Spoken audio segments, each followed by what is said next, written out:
Prezident İlham Əliyev cənablarının sərəncamı ilə Dövlət Şəhərsalma və Arxitektura Komitəsinin səlahiyyətlərinin artırılmasından sonra paytaxtda aparılan tikintilərin normativ qaydalara uyğunlaşması, Bakı şəhərinin ümumi baş planı ilə əlaqələndirilməsi istiqamətində mühüm addımlar atıldı.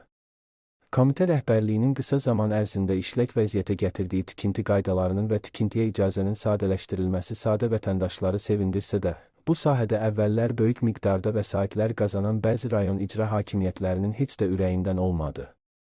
Hələ də bəzi icra hakimiyyətlərinin başçıları səlahiyyətlərindən sui-istifadə edərək qanunsuz tikintilərə şərait yaradırlar. Yeni Gündəm xəbər verir ki, qanunsuz tikintilərə yaşıl işıq yandıran dövlət qurumlarından biri də Xətai rayon icra hakimiyyətinin başçısı Rafiq Quluyevdir.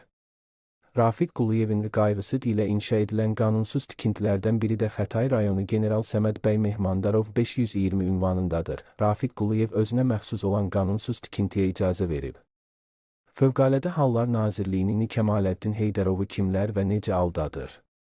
Anar Quliyev və Eldar Əzizov hara baxır? Qarşı tərəfin mövqeyini dərc etməyə hazırıq.